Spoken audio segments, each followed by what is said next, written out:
Ok. Ok. Bom, pessoal, muito obrigado pela presença. Um prazer estar muito grande aqui. Agradeço ao PPE também o convite de mais uma vez estar aqui falando para vocês sobre um tema tão interessante que é a inovação, que é design thinking, dentro do projeto Depende de Nós. Eu vou passar aqui um vídeo institucional.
Bom, então esse é o nosso tema.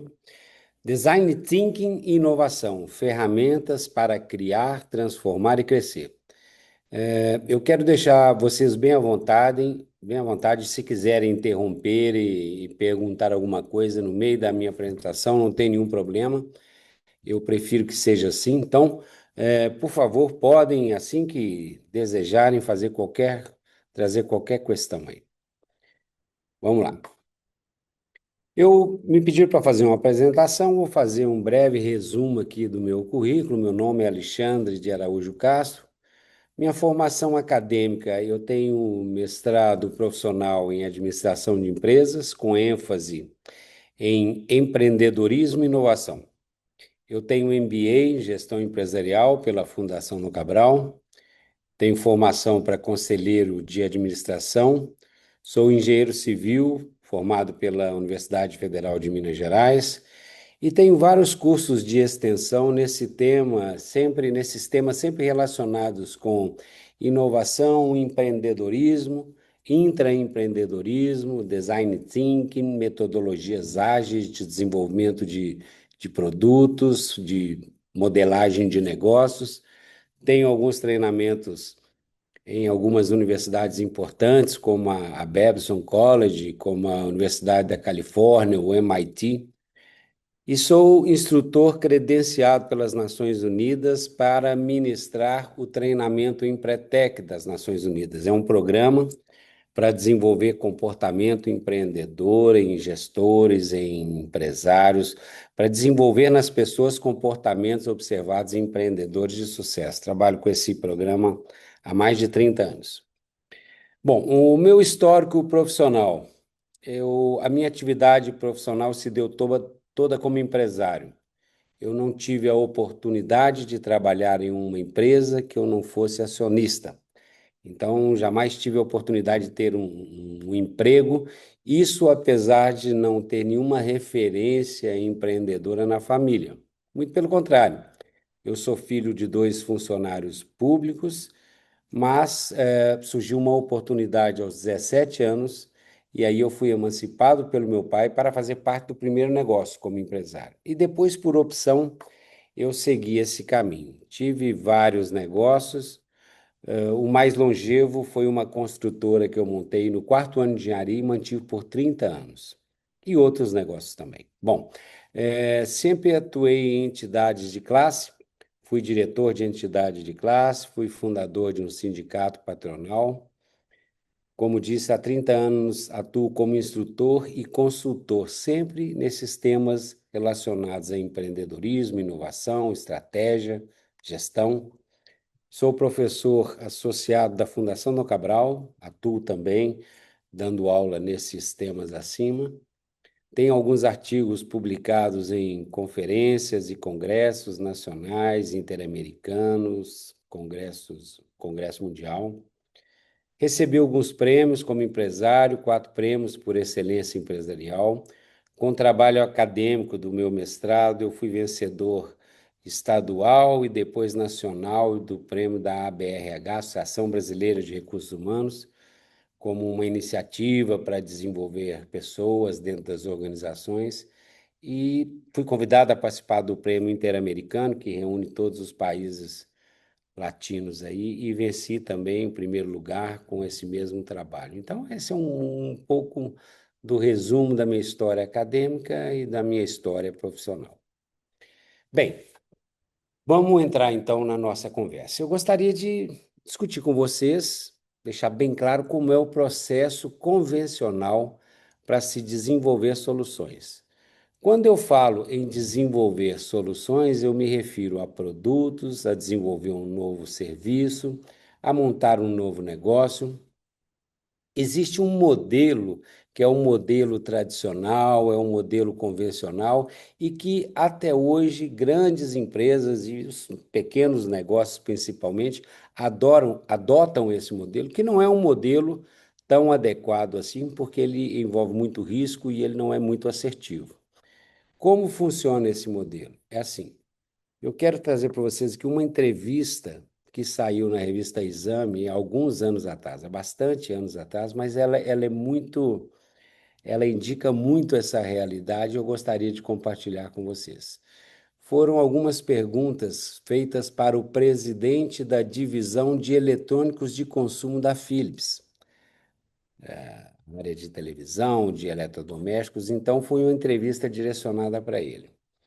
Ele diz que o desafio da indústria é fabricar produtos para quem não é vidrado em tecnologia. E aí, algumas perguntas importantes que eu trago aqui são as seguintes. Deixa eu tirar aqui a projeção da tela. Primeira pergunta: por que o senhor defende a ideia de que a simplicidade é a chave do sucesso para a indústria? Ele responde assim: um produto tem que chegar ao mercado porque o consumidor o desejou e não porque nós, da Philips, temos uma tecnologia fantástica e queremos fazer alguma coisa com ela. Hoje, cada vez mais as pessoas estão interessadas em equipamentos que sejam fáceis e prazerosos de usar. Veja que o gestor, que o presidente dessa área importante, dessa unidade de negócio da Philips, já tinha uma consciência de que a coisa não caminhava bem. A segunda pergunta: os consumidores não querem coisas cada vez mais sofisticadas? Aí ele responde: nem todo mundo é vidrado em tecnologia, muito pelo contrário. Nós temos que desenvolver para esse cliente uma televisão que ele possa tirar da caixa sem se irritar e instalar sem a ajuda de manual. Então veja que aqui ele já começa a trazer um conceito de uma experiência agradável para o usuário e que não seja uma coisa muito complexa de ser utilizada. Uma terceira pergunta que eu destaquei é a seguinte: existem barreiras dentro das empresas que dificultam a criação de produtos mais simples? Ele, mais uma vez, responde: sim, nós estamos combatendo esse problema dentro da Philips. Se você falar com um de nossos gestores de produtos ou designers de produtos, eles têm opiniões prontas sobre o que o consumidor quer. A minha tarefa é fazer com que eles apaguem estas certezas e passem a observar as reais aspirações das pessoas. Esse é o tema que a gente vai tratar aqui. Eu vou trazer a metodologia do Design Thinking que ajuda muito nesse processo e algumas ferramentas para vocês utilizarem, ferramentas simples para vocês utilizarem e não cair nesse risco. Veja que nós estamos falando de uma grande empresa, muito bem sucedida, mas ele estava citando televisões aqui, né? Televisores. Veja que essa entrevista saiu em 2006 na revista Exame. Ela retrata como grandes empresas, as pequenas, talvez na mesma intensidade ou maior, de forma mais forte ainda, desenvolvem soluções baseadas em o que nós, a empresa, o empresário, quer fazer. Coincidência ou não, a Philips parou de fabricar TVs em 2011, ou seja, parece que não conseguiram resolver essa questão internamente. Bom, então, perdão, estou voltando aqui.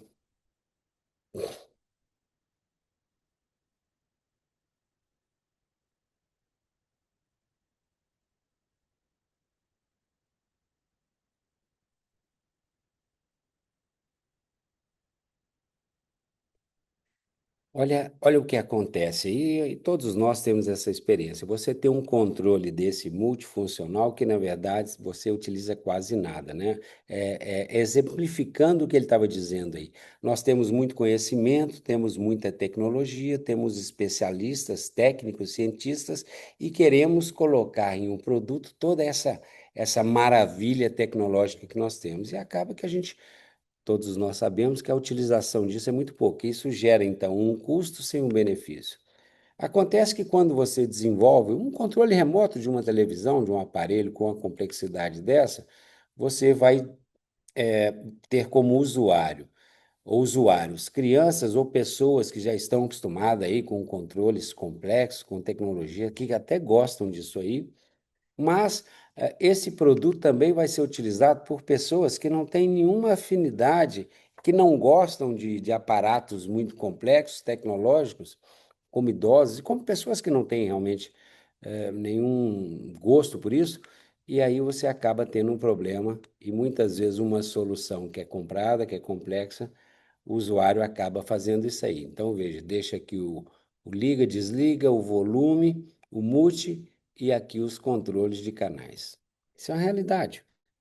Agora, veja como uma empresa agindo dessa forma, ela está gastando recursos, ela está tornando um produto mais caro e um produto que é inadequado para grande parte dos usuários. Então, olha que modelo tradicional que é inadequado para uma solução, para se utilizar como uma solução.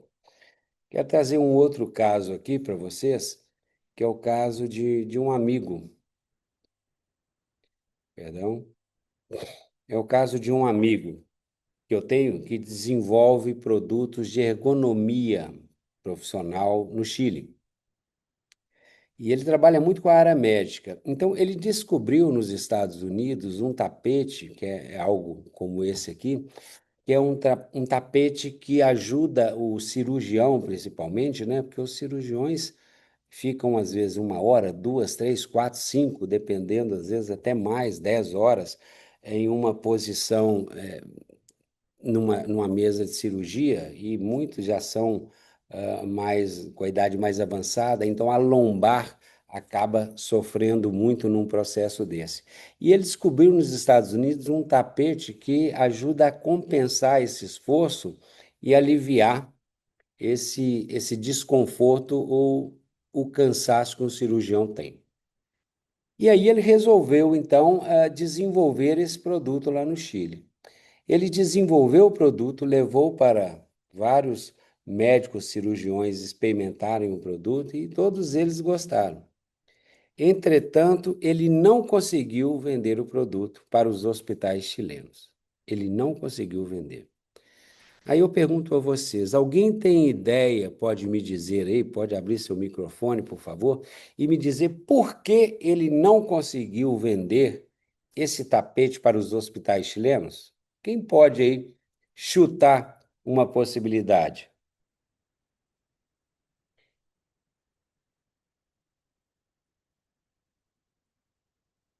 Vamos lá.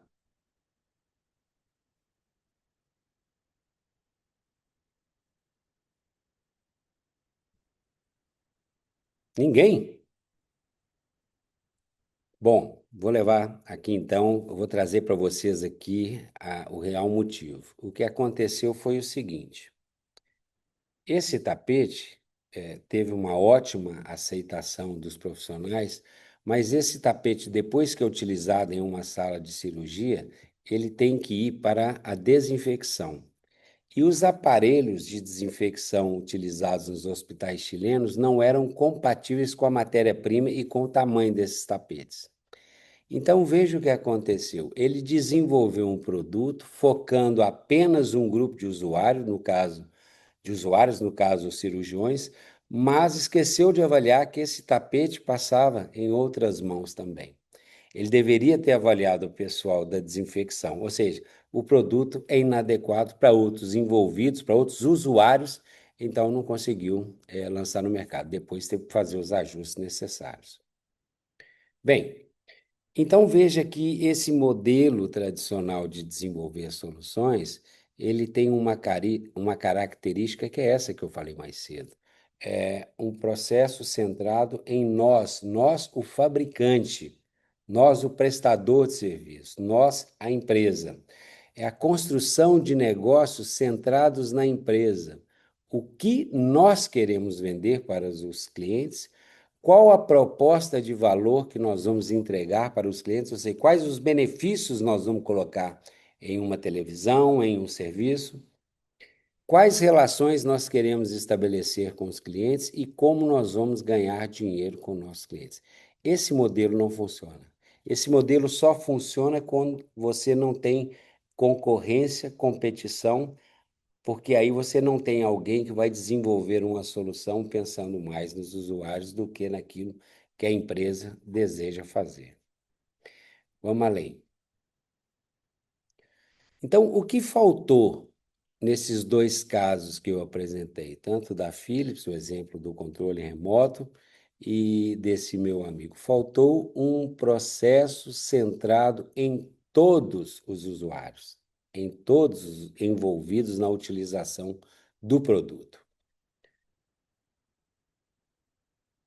Essas histórias poderiam ter finais diferentes ou serem histórias diferentes se essa centralidade, essa preocupação de atender as necessidades de todos os usuários fosse perseguida. Ou seja, se você quer desenvolver um produto mais complexo, que vai atender dois grupos diferentes, ou seja, pessoas com afinidade em tecnologia e pessoas que não gostam, você pode até desenvolver esse produto, mas a utilização tem que ser adequada. A experiência de utilização desse produto, ela tem que ser adequada a cada categoria de usuário. Você poderia desenvolver um controle como esse, que atenderia os dois grupos. Para a turma mais analógica, você deixaria os controles principais aqui: volume, mute, a fonte de entrada e mudança de canais e o liga e desliga. Para aqueles que gostam de mais tecnologia, do touch e de utilizar aplicativos, você teria uma tela aqui que essa turma poderia utilizar. Então, esse deve ser um processo de desenvolvimento de uma solução.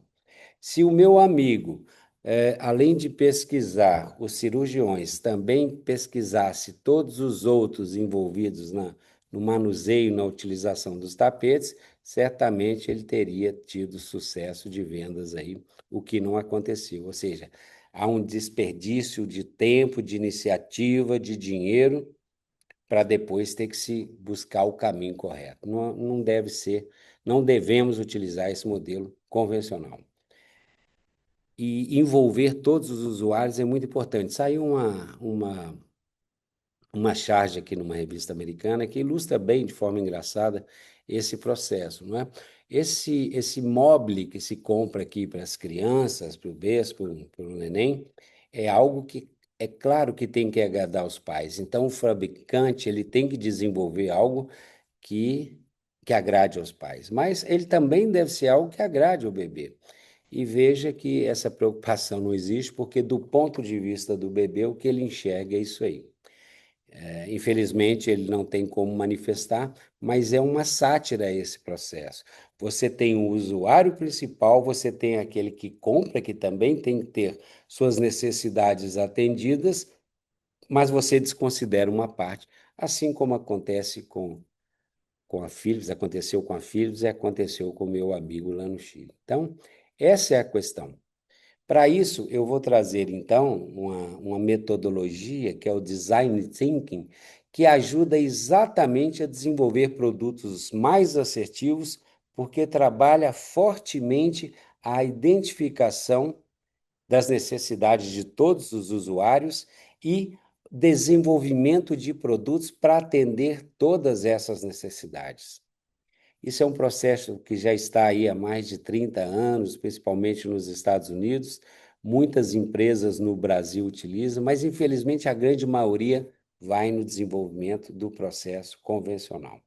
Então vamos entender o que é o design thinking.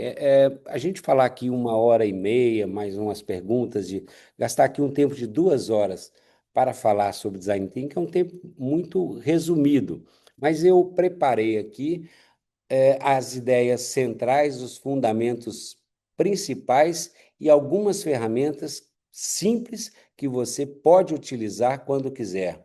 Começar um negócio, quando você quiser desenvolver um produto, desenvolver um novo serviço, implementar uma inovação, ou seja, quando você estiver buscando qualquer solução para a realidade empresarial ou da sociedade, essa metodologia ela é muito adequada.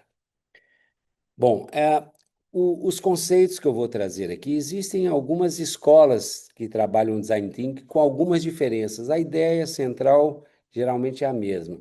A metodologia que eu vou trazer para vocês aqui foi que eu aprendi em alguns treinamentos que eu fiz na Babson College, que é a meca do ensino do empreendedorismo na Califórnia, perdão, em Massachusetts, na universidade aqui sim da Califórnia, lá em Berkeley, uma outra metodologia que eu vi lá, de treinamentos que eu fiz no MIT e também na Universidade de Virgínia, na Escola de Educação Executiva Darden, dessa universidade. Eu vou deixar para vocês também no material que depois vou encaminhar aí para o IPPE, que é uma bibliografia básica sobre que contém algumas coisas que eu vou falar aqui e que trabalha muito esse processo de desenvolvimento de soluções mais assertivas e de design thinking. Está aqui uma literatura que vai depois para vocês aí. Então vamos entender o que é design thinking. Design thinking é uma tradução meio que literal, seria o pensamento ou pensando o design. Na verdade, o design thinking a tradução seria o pensamento do designer. Que designer? Designer de produtos industriais. É uma metodologia, um conjunto de métodos, uma abordagem de inovação que é muito poderosa, é muito eficaz, inclusive para ambientes de restrições. Restrições de que maneira? Você fazer inovação quando você tem muitos recursos financeiros, equipamentos, cientistas, é fácil fazer. Agora, quando você tem restrição de recursos, que é o caso de uma pequena empresa, a inovação torna-se um desafio maior. Agora, essa metodologia, o design thinking, ela é muito adequada para ambientes com restrições de recursos, inclusive financeiros. Eu vou trazer um exemplo de um trabalho que a gente fez e vocês vão ver como isso pode ser feito, como você pode melhorar um serviço sem envolver grandes investimentos, utilizando esse processo. É um conjunto de métodos e processos para abordar problemas. Tem uma forma diferente de buscar informações sobre problemas de pessoas. Tem uma forma diferente de obter, de analisar essas informações e de propor soluções. O objetivo é gerar ideias inovadoras em todos os aspectos, como eu disse, do negócio, dos negócios e da sociedade. E se você tivesse que resumir o design thinking com uma frase, seria essa aqui: é uma proposta centrada no ser humano. Veja que foi isso que faltou nos exemplos que eu trouxe aí. É isso que o diretor da Philips tinha identificado, que precisava ser incorporado por seus designers, por seus gerentes de produtos, de desenvolvimento de produtos. Então, trabalha exatamente o que faltou nos casos que eu apresentei. Vamos avançar aqui. De onde vem, então, essa habilidade ou esse pensamento do design? Na verdade, design industrial é uma profissão antiga. E os designers industriais, bom, esse passador de slide passou na mão de um designer industrial. O meu telefone, o seu telefone foi projetado, foi desenhado por um profissional de design industrial. Essa, essa caneca que eu estou utilizando aqui, da mesma forma, ou seja, todos os produtos passam na mão de um projetista, de um designer. E qual é o critério que esses profissionais aprendem na sua formação para utilizar no desenvolvimento de produtos? É assim, a primeira coisa que eu preciso entender é o que é que o usuário de um produto como esse deseja, precisa, o que ele necessita do produto. Depois eu tenho que também identificar se é tecnicamente possível atender a esses desejos. E, por fim, eu preciso de verificar se é viável, utilizando a tecnologia disponível, atender às necessidades das pessoas em relação a um produto ou um serviço.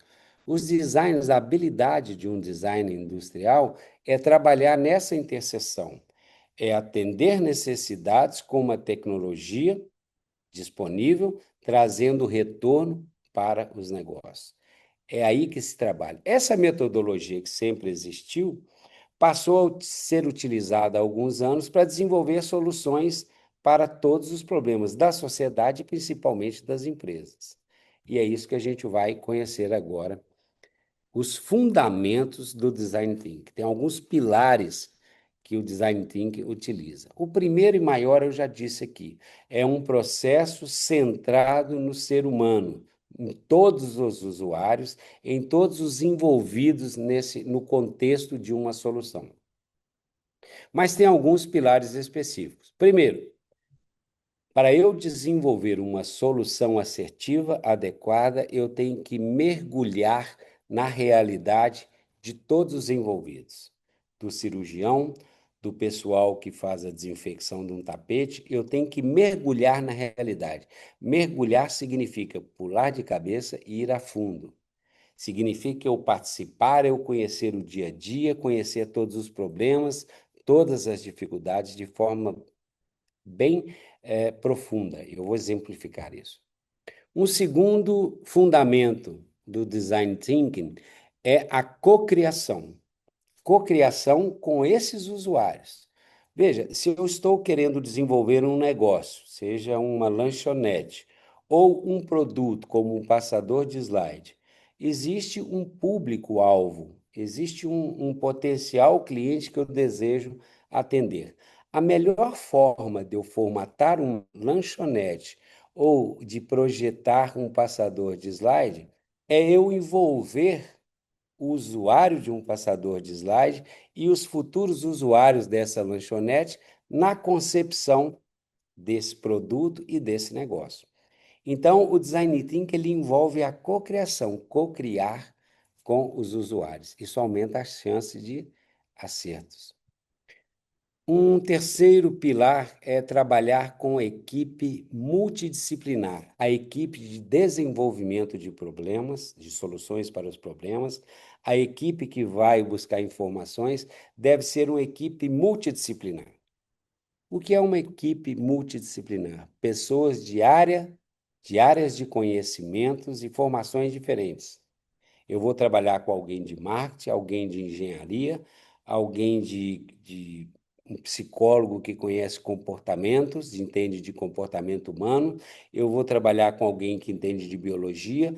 A vantagem de você trabalhar com uma equipe de várias áreas de conhecimento e de experiência é que você vai ter vários pontos de vista sobre um problema. E aí você consegue de forma mais criativa, mais ampla, enxergar um problema e sugerir, perdão, ideias criativas. Um outro pilar seria que o design thinking não é um processo linear. O que significa não ser um processo linear?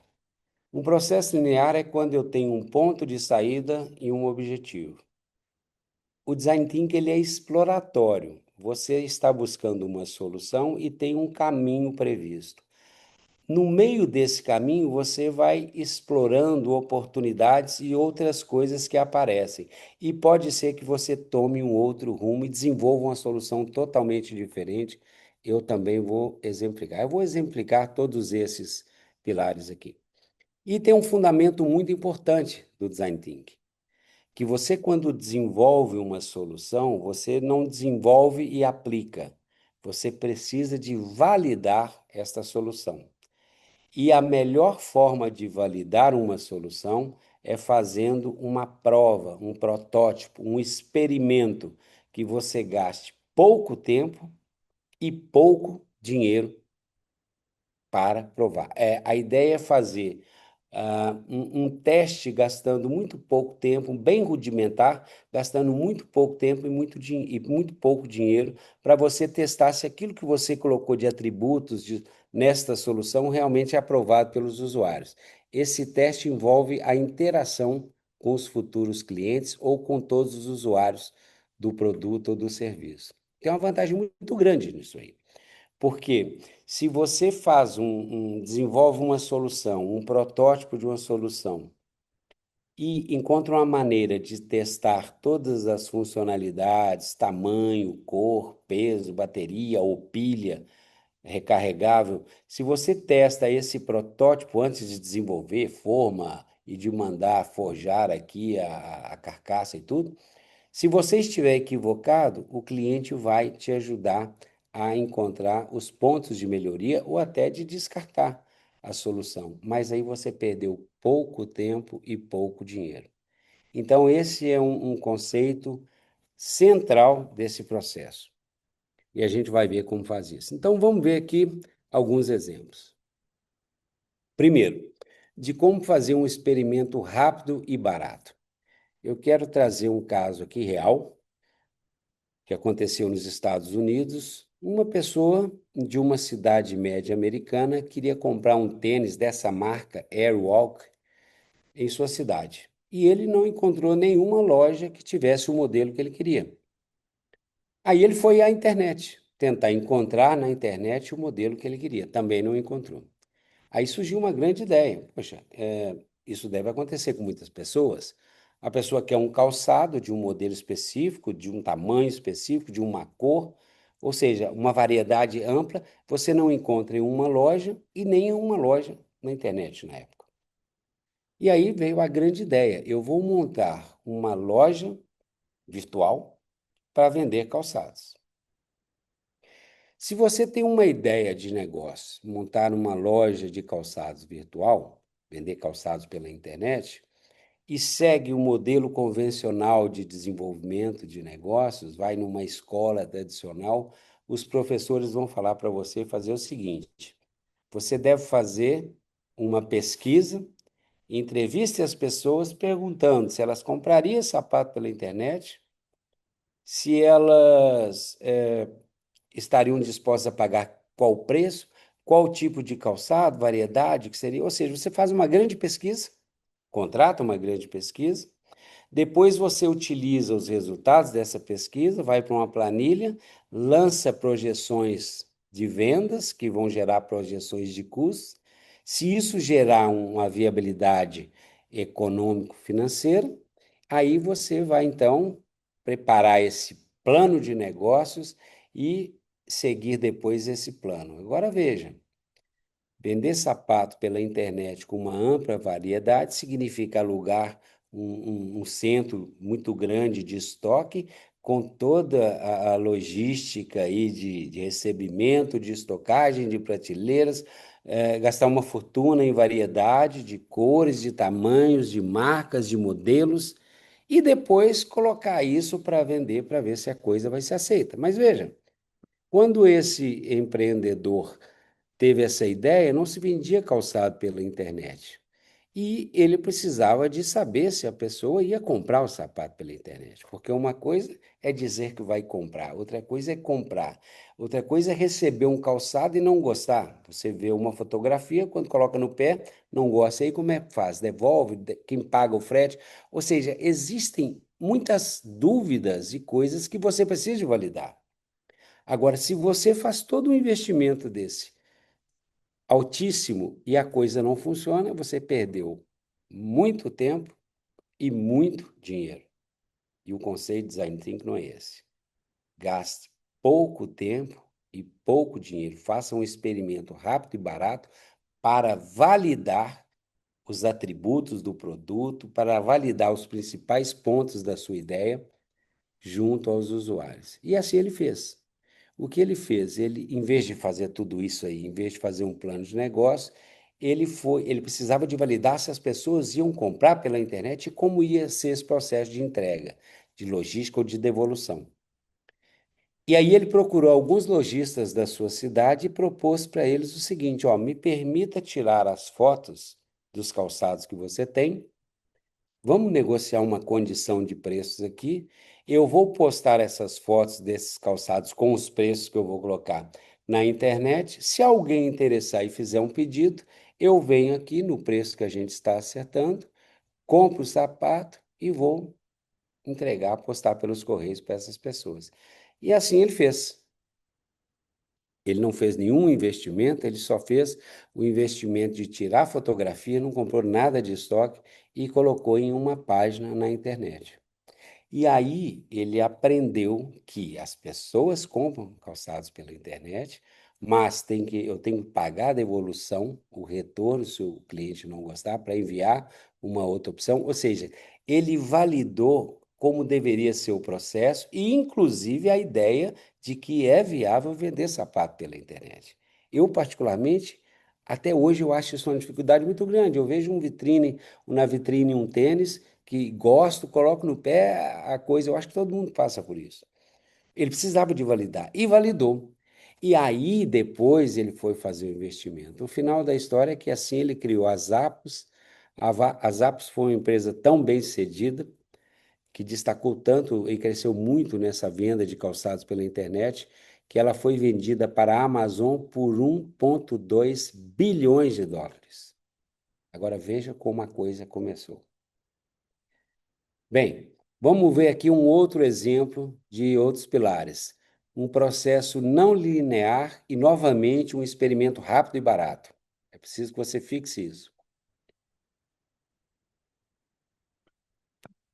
Quando eu fiz treinamento de Design Thinking na escola de Babson, que é a meca do ensino do empreendedorismo, os professores contaram o caso de um aluno que eles tinham lá. Esse aluno gostava muito de cozinhar, sabia cozinhar muito bem, tinha morado um tempo na Coreia do Sul e ficou encantado com a culinária coreana. E quando ele voltou para Boston, que era a cidade, ser perto dessa escola, da Babson College, quando ele voltou para lá, ele foi fazer exatamente um curso de empreendedorismo para se preparar, porque ele queria montar um restaurante de comida coreana em Boston, que não existia. E aí a ideia dele inicial era procurar essa escola para aprender, fazer o plano de negócio, estudar a viabilidade para montar esse restaurante na cidade. Os professores da Babson College falaram, não, esse é o processo convencional. Você não pode seguir esse processo. Porque se você faz entrevista com as pessoas, vocês vão utilizar um restaurante de comida. Gostariam de um restaurante? Claro, quem não gostaria de um restaurante diferente? Ah, você iria a esse restaurante? Sim, eu iria. Quantas vezes por semana? Uma vez por semana. Quanto você gastaria em média? Ah, talvez US$ 100. E aí você utiliza essas informações que não são consistentes, faz todo o investimento, faz um plano de negócios, né? Joga esses dados em uma planilha, faz projeções de resultados e depois você investe aí em aluguel do ponto, adaptação do ponto, compra de imobiliário, compra de equipamentos, de utensílios de cozinha, de publicidade, de estoque, de treinamento de pessoas, de contratação de cozinheiros, e abre para ver se aquelas pessoas que diziam que iam frequentar uma vez por semana gastando US$ 100 vão. E às vezes a coisa não acontece. Ou as pessoas vão, mas quando experimentam a comida, o tempero, o preço, o cardápio, não gostam, vão uma vez e não retornam. Então, eles falaram o seguinte: você não pode fazer isso. Não é o caminho fazer um plano de negócio utilizando resultados de pesquisas de campo. O que você tem que fazer é validar a sua ideia de forma rápida e barata. Lá na Babson College, eles têm uma metáfora, os professores dizem que você tem que testar uma ideia gastando no máximo US$ 100. E aí o aluno ficou com esse desafio. Teve então a ideia de fazer o seguinte: olha, eu preciso de testar realmente a comida, o tempero, se o americano vai gostar do preço, do sabor, e ele resolveu então, né, dentro desse princípio de rápido e barato, dos US$ 100, ele alugou um food truck e começou a trabalhar com esse food truck, vendendo a comida que ele aprendeu a cozinhar, para ver exatamente se ia ter aceitação. O que acontece? A aceitação foi muito grande, a ponto que começou a se fazer fila pra- na hora do almoço.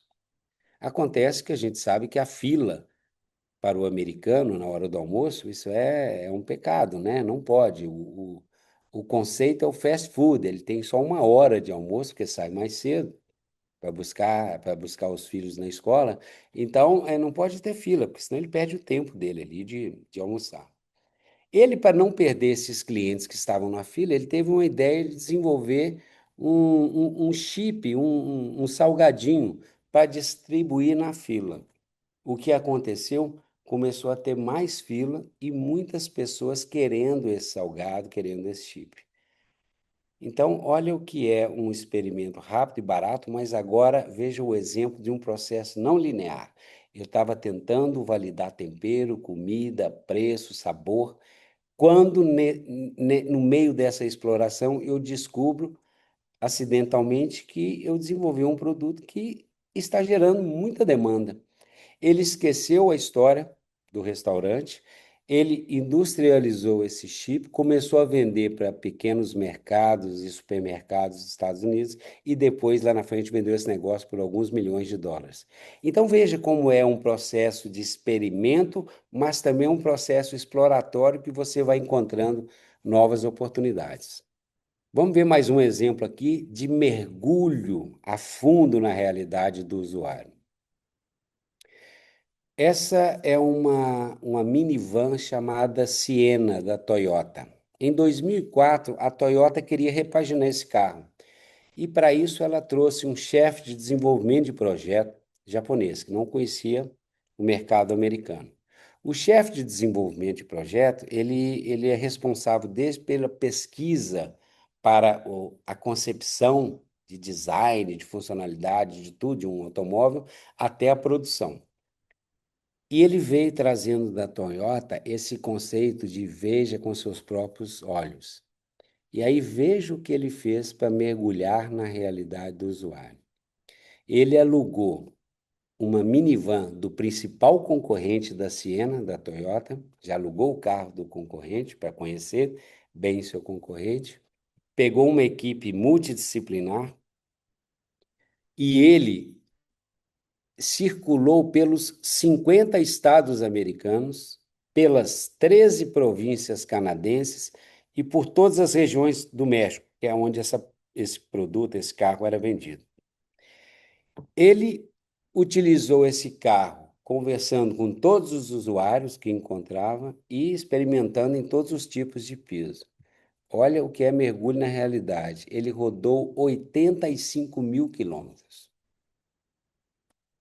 Essa é a Toyota tem isso muito forte. Veja com seus olhos, ou seja, é um princípio muito, muito forte deles conhecer a fundo as necessidades, a concorrência. Final da história é que eles conseguiram reduzir, fazendo as alterações, US$ 1.000 no preço da minivan, que é significativo, porque nos Estados Unidos esses carros não são tão caros, e conseguiram subir as vendas em 60%. Então, esse é o princípio de mergulho na realidade do usuário. E agora eu quero trazer um exemplo de equipe multidisciplinar e, mais uma vez, mergulho na realidade do usuário. A Shimano produz, como você sabe, equipamentos, peças para bikes de corrida, mountain bike, essas coisas. A Shimano, em 2004, se deparou com um problema. O crescimento estava estagnado nesses segmentos principais e tradicionais da Shimano, que eram as mountain bikes e as bicicletas de corrida. Aí eles contrataram a IDEO. A IDEO é uma empresa que utiliza a metodologia de design thinking para desenvolver soluções, ideias, inovações para qualquer demanda empresarial. E contratou para utilizar esse processo novo, ou seja, os especialistas, os cientistas da Shimano não passaram nenhuma especificação técnica, ou seja, nós não vamos dizer para vocês o que nós queremos fazer. Também não passaram para a IDEO pesquisa de mercado, que o processo era sempre esse, fazia pesquisa de mercado e nós, com nossa tecnologia, desenhávamos o que achávamos adequado. Não. Fizeram, então, o processo de trabalhar com a equipe multidisciplinar. Deixa eu tirar aqui o meu slide, a projeção aqui da frente. A IDEO criou uma equipe multidisciplinar de designers, de cientistas comportamentais, pessoal de marketing e de engenheiros. Trabalharam com restrições, como eu falei, era não concentrar nesse segmento de mountain bike e corrida. O público a ser atendido seria 90% dos adultos americanos, que não usam bicicletas, mas que têm, todos eles, lembranças felizes da infância. Fizeram um mergulho na realidade desse público e descobriram o seguinte: tinha algumas dificuldades, alguns problemas. A experiência no varejo, numa loja especializada, ela é muito inibidora. Você tem vendedores que são quase atletas, explicando ali equipamentos, roupas muito complexos, muita sofisticação, o custo muito alto, inclusive de acessórios e roupas, e a manutenção complexa. Identificaram isso e identificaram que a experiência também não era boa, porque existia perigo de utilizar a bicicleta nas ruas americanas. Quando utilizavam em finais de semana. A grande maioria desses adultos tinha uma bike parada na garagem, mas com o pneu vazio e com a corrente quebrada. Virou então uma oportunidade. Um enorme mercado, 90% dos adultos americanos, inexplorado, uma nova potencial categoria de ciclistas. Aí veio o desafio, então, que a IDEO assumiu, que foi trabalhar um produto para esse público, para que tenha uma experiência, que seja uma conexão, uma reconexão desses consumidores com essas lembranças felizes da infância. Criaram, então, a Shimano, o conceito da Shimano Coasting. O que é isso? O conceito é o seguinte: primeiro, inspirada nas bikes antigas, já tem uma conexão visual. Segundo, tornar esse ato de andar de bicicleta não sofisticado, mas algo simples, saudável e divertido. Para usuários não profissionais, não radicais, não esportistas, para qualquer um. Sem controles no guidão, ou seja, você não ia ter freios e marchas no guidão, sem cabos para estragarem e sem marchas reguláveis, porque passar uma marcha numa bicicleta é só realmente alguém que tem muita afinidade com isso. Criaram um freio, já que não tem o controle, o freio no guidão, criaram o freio contra-pedal, criaram um selim mais largo e confortável e um guidão mais alto, de forma que você não tem que ficar inclinado. Com pneus mais fortes que não esvaziavam e com transmissão automática, ou seja, você não tem a corrente, você tem uma transmissão automática, vai pedalando, aumentou a velocidade, a bicicleta, como um automóvel automático, vai passando de marcha e vai fazendo isso sem que você tenha que controlar. Criaram também uma estratégia de comercialização. Em lugar, já que existia um problema, uma dor das lojas sofisticadas, dos vendedores atletas que inibiam, criaram parcerias com comerciantes independentes, com lojas de departamentos para reduzir esse desconforto. Fizeram parcerias, a Shimano hoje fabrica bicicletas, mas na época não fabricava. Fizeram parceria com 3 grandes fabricantes de bike, Criaram, inclusive, uma campanha de marketing, uma chamada, uma frase é: relaxe, explore. Você vai utilizar Shimano Coasting sem pressa, vagueie sem destino. A campanha falava: quem chegar primeiro é a mulher do padre, não é quem chega por último. É exatamente para que seja uma atividade saudável, divertida e simples. E para reduzir o problema do perigo, né, criaram, em colaboração com as autoridades e organizações de ciclismo, uma campanha de relações públicas com websites indicando lugares seguros. Aqui está a bicicleta. Veja, o guidão mais alto, selim mais largo, nenhum controle aqui, nem de marcha, nem de freio, pneus mais fortes, aqui o quadro mais baixo. Resultado disso: venderam 100 mil bicicletas no primeiro ano. Então, olha como essa metodologia é poderosa, mas ela parte de um grande processo de identificar as reais necessidades dos clientes, reais desejos e reais problemas de todos os usuários. Como é que se faz isso? Design Thinking utiliza muito a empatia. O que é empatia?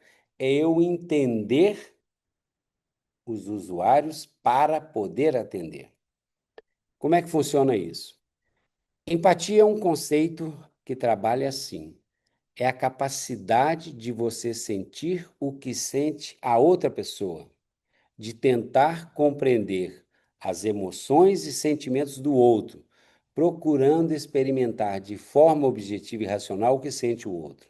Olha, a melhor forma de eu sentir o que sente o outro é me colocando na posição do outro, é fazendo o que o outro faz. Ou seja, se colocar no lugar do outro ajuda a compreender melhor o comportamento em determinadas circunstâncias e a forma como o outro toma decisões. Esse é um fundamento importante, que é o mergulho na realidade, porém praticando essa empatia. Mergulhar na realidade é entender para atender. Isso significa calçar o sapato do outro, para você sentir na pele ou nos pés aonde aperta. Esse é o processo. Eu quero mostrar para vocês como isso é feito. Então, Design Thinking envolve mergulhar na realidade dos usuários para coletar dados e observar fatos. Como isso é feito? Você tem várias formas de coletar esses fatos. Você faz esse processo é convencional, um grupo focal de usuários para entender como é o processo, como é a utilização de um produto, como é o problema, compreender melhor o problema, entender quais seriam os desejos que não são atendidos por uma lanchonete, por um restaurante, por um sapato, por um passador de slide, por um telefone. Então você junta um grupo de clientes e entrevista. Tem um outro processo que é sombra. O que é sombra? Você vê o cliente tendo uma experiência com o produto e o serviço e você repete tudo o que ele faz, você o imita para você sentir o que ele sente. Tem um outro processo que é a entrevista individual. Eu vou conversar com o cliente para entender desejos, necessidades, dores. Tem um outro processo que é a experimentação. Diferentemente da sombra, eu não vou imitar. Eu vou usar um passador de slide para ver onde é difícil, um controle de televisão para eu sentir as dores ou as facilidades dos clientes. Ou seja, eu experimento, eu vivo a experiência do cliente. Um outro processo é eu fotografar o cliente, eu filmar o cliente utilizando, eu filmar, fotografar, gravar a minha experiência. E tem um outro processo que eu não experimento, eu não faço sombra, eu não entrevisto, mas eu observo. Eu vejo a jornada do cliente em um contexto e vou observando o que ele faz, as reações, vou tomando nota disso aí. Por favor, me ajudem aí. Abram o microfone e me digam o seguinte: dessas 6 formas de observar, de coletar dados e observar a realidade, os problemas, as dores, tem 3 que são mais efetivas. Quais seriam as 3 mais efetivas? Quem pode me ajudar aí?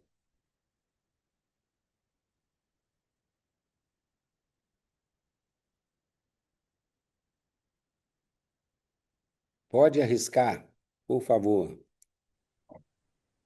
Eu vou arriscar. Por favor, Cássia. Eu ficaria com fotos, documentos, né, gravações e filmes, observação, eu iria estar observando, e a experimentação. Nota 8, Cássia. Nota 8. Você foi bem próximo aí. Só que não seria fotos. Fotos o que eu quero deixar bem claro é o seguinte: não é que você vai excluir as outras. Uhum. Quais seriam aquelas que você tira mais coletas de dados aí, mais insights através da coleta de dados? Você acertou quando você disse experimentação e sombra, não? Observação, E observação, desculpe. E observação. O próximo que seria mais efetivo seria sombra, porque, veja, aqui você está observando o cliente fazer. Quando você observa um cliente utilizando um produto, você vê as reações que ele tem quando acontece algo bom para ele ou quando ele tem uma dificuldade. Você vê isso. Quando você repete, você exatamente vai sentir a mesma coisa. E quando você experimenta sem estar repetindo, você também identifica. Então, assim, você está com uma percepção muito boa. Isso não elimina que você experimente chega a algumas conclusões que uma parte aqui é muito ruim e depois você vai entrevistar um cliente, falar, olha, eu experimentei esse produto, eu não gostei disso, isso aqui me irritou, essa parte que tem aqui eu gosto muito. E aí você valida aquilo que você identificou. Você pode fazer isso com o grupo focal, você pode filmar, como eu disse, aquilo que você fez, experimentou, e pode filmar e também, e deve fazer isso com relação a outros clientes. Mas essas três aqui são mais diferenciadas e tem mais a ver com design thinking. Eu vou exemplificar melhor para vocês. O objetivo disso é você reperceber o contexto e o problema. Porque o que acontece, na verdade, é que todos nós somos usuários de quase todos os produtos. Uma televisão, um sapato, um telefone, uma padaria, uma massagem, um serviço de consultoria, um serviço odontológico, médico, ou seja, nós somos clientes de quase tudo. O que acontece é que as pessoas, seja um design, um desenvolvedor de produto de uma grande empresa como a Philips, ou um pequeno empresário, ou alguém que está querendo começar um negócio, ele se baseia muito na sua percepção de quais são os problemas, quais são os desejos e o que deve conter em um produto ou um serviço para conceber o produto, o serviço, o negócio, a padaria, os salgados que deve ter em uma lanchonete. O objetivo de fazer esse mergulho para essa coleta de dados é você limpar a cabeça com as suas certezas para você reperceber o contexto. Então, esse mergulho na realidade envolve experimentar, seja fazendo sombra, ou seja, utilizando sem fazer sombra, e ou observar, mais as outras formas convencionais, a realidade de todos os usuários para registrar fatos. Você experimenta ficar debruçado sobre uma mesa, manuseando algo que seria uma cirurgia, durante 4 horas para você sentir a dor nas costas. Você experimenta ou observa alguém que está fazendo a desinfecção para você ver como ele manuseia e como deve ser a qualidade do produto e os atributos de um produto. Agora, isso deve ser feito para registrar fatos, sem interpretações, sem pensar nas possíveis soluções, porque é muito comum a gente atropelar esse processo. Você vê uma realidade, você já pensa na solução ou reforça uma ideia que você tem que seria a solução ideal. Vou fazer uma atividade simples para vocês verem como esse processo não é tão fácil assim. É preciso de muita atenção para você não fazer interpretação ou pensar já na solução. Vamos observar essa fotografia. Essa é a fotografia de uma estação de metrô em um país da Europa. Me diga aqui apenas fatos que você observa. Me ajudem, por favor, abram o microfone, não precisa, se quiser, abrir o seu vídeo, mas me diga, o que é que você observa aqui? Preciso sua ajuda aí.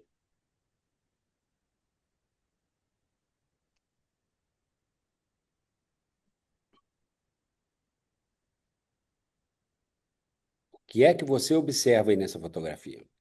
Isso é uma estação de metrô. As pessoas utilizam a escada rolante e não a escada lateral. Com certeza, isso é um fato. Tem um fato aqui que as pessoas utilizam, estão utilizando a escada rolante e não estão utilizando a escada física. Isso é um fato. O que mais que você observa? Bem iluminada. Existe uma parte aqui que está bem iluminada, é fato. O que mais você observa? Não, tomada ali? Eu piquei a vassoura varrendo ali e saí. Tá. E amanhã Beleza. cedo. Tranquilo. Não, certo. O que mais você observa?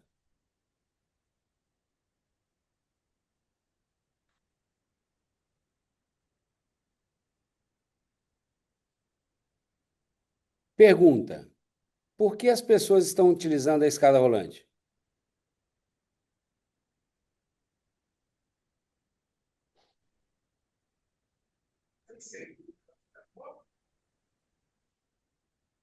Qual seria a Mais resposta? fácil, né? Essa Mais seria cômodo. mais cômodo, mais fácil. Alguns falam porque as pessoas têm preguiça, ou porque as pessoas estão cansadas, ou porque estão querendo economizar energia. Ou seja, mas veja que estudos são interpretações. Vocês foram bem quando disseram que tem uma escada sendo utilizada e outra vazia, porque é muito comum quando eu faço esse exercício as pessoas dizerem assim: as pessoas preferem escada rolante à escada física. Isso é uma interpretação, por mais que seja verdadeira, é uma interpretação. A observação do fato aqui é que existem pessoas na escada rolante e não existem pessoas aqui, né? Imagine que poderia essa escada aqui estar interrompida aqui, porque tem uma área aqui que você não tem acesso, então não seria possível passar por aqui. Então veja que a gente não pode interpretar, a gente precisa de conhecer a realidade. Então, a observação é isso: é uma escadaria vazia, pessoas utilizando a escada rolante e uma pessoa de blusa verde puxando algo como uma mala, sei lá. Isso é a observação de fatos. Eu quero mostrar para vocês aqui como é que mergulhar na realidade do usuário pode melhorar o desenho de processos em uma clínica. Existe uma clínica nos Estados Unidos, em Cleveland, que é essa Cleveland Clinic, que eles trabalham muito esse mergulho e esse entendimento e esse processo de empatia. Eu vou mostrar para vocês um vídeo aqui para vocês entenderem como é isso.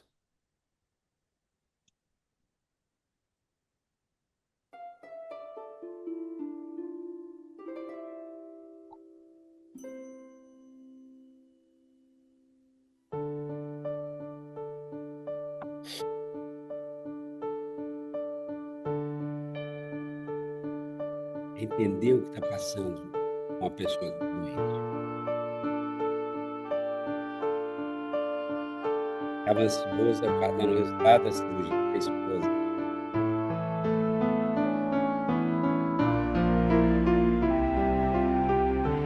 Esperando o transplante.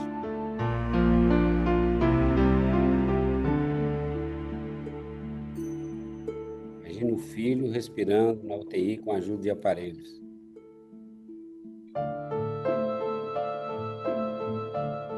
Recebe um diagnóstico do médico, parece estar falando com um colega, numa linguagem que ela não entende. Está chocada demais para entender as opções, dá um branco, só pensa no problema. Esperar por 3 horas no atendimento. O marido em estado terminal, a mãe e a filha foram vê-lo pela última vez.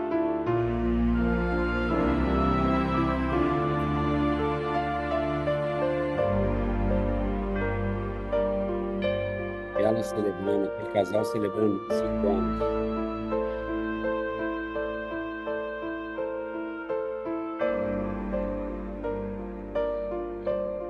esposa teve um derrame e agora como é que eu vou cuidar dela? A médica que divorciou recentemente, o outro que descobriu que vai ser pai.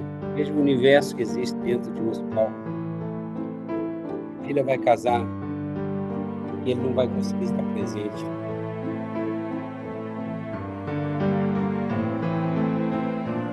Sabem como vai pagar o tratamento? Quem fazer?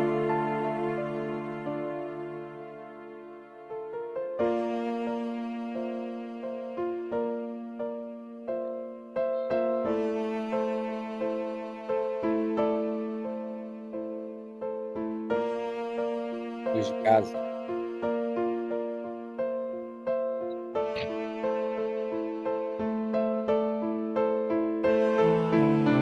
Trabalhando por 12 horas seguidas.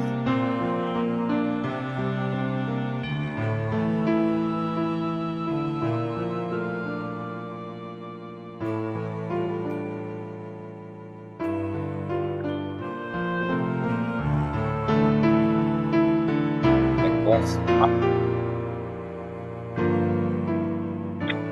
Alguma coisa não está bem na sua mamografia. Como que sente uma pessoa?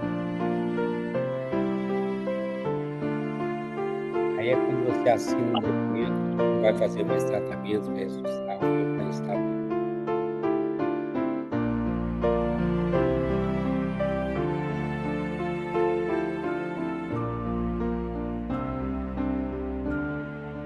E melhor.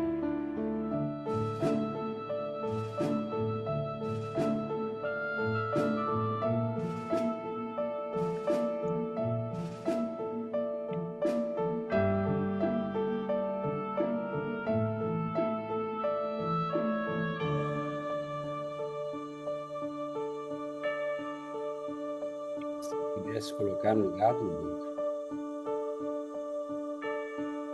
escutar o que eles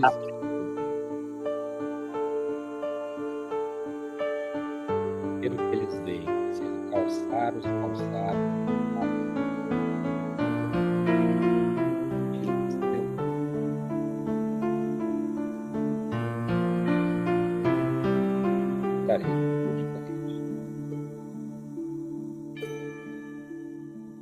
essa clínica é uma referência nisso, em melhorar a experiência, porque entende todos os usuários, não é só o paciente, é a família do paciente, são os funcionários, ou seja, está todo mundo que está envolvido ali, eu preciso entender que é o universo. Empatia é o processo centrado no ser humano, é isso que a gente viu. Então, vamos entender agora como identificar os problemas, as necessidades, as dores dos clientes. Aqui vem a primeira ferramenta que eu quero trazer para vocês, que é o mapa da jornada dos usuários. É identificar o perfil de cada usuário, de cada envolvido, do cirurgião, da pessoa que faz a desinfecção, para a gente poder desenvolver soluções. O mapa é muito simples. Aqui são as etapas ou tempo. Aqui a atividade que eu faço quando eu experimento, eu me coloco no lugar do cliente, o que eu faço, aquilo que eu estou fazendo no momento, ou aquilo que eu estou vendo quando eu estou observando. E aqui as notas. O que é que eu experimento quando estou fazendo, o que é que eu sinto, ou o que eu observo que o outro está experimentando ou sentindo. E aí eu vou colocar aqui uma carinha feliz se esse sentimento diante dessa atividade que aconteceu nesse tempo é bom, ou vou colocar uma carinha triste se o sentimento é negativo diante dessa atividade que eu vi nesse tempo tal. É só isso. Mapeio, eu vou a campo com isso, vou experimentando, vou anotando, vou observando quando eu experimento e vou anotando e vou colocando a carinha. Depois posso fazer entrevista com outras pessoas para certificar se é isso mesmo. O objetivo desse mapeamento é pegar tudo isso aqui que me deixa feliz, ponho num quadro, tudo aquilo que deixa o cliente triste, coloco no quadro, que é o quadro de perfil dos clientes. Aqui está o cliente. Então, o que é que ele não gosta? Eu tiro daquele mapa e coloco aqui. O que é que ele gosta? Eu tiro daquele mapa e coloco aqui. Então, aqui é o que a gente chama de dores, o que não gostam, o que não aceitam, o que desagrada. Aqui é o que a gente chama de ganhos, que é aquilo que eles gostam ou aquilo que eles desejariam e não têm, aquilo que eles sonham e não têm no produto, no serviço, na lanchonete, no sapato, no passador de slide. Bom, o objetivo de identificar o perfil dos vários tipos de clientes é você desenvolver a proposta, a oferta, a solução que tenha valor para eles. É desenvolver uma solução adequada, que vai ser como uma luva para a mão das necessidades desses grupos de pessoas que você vai atender.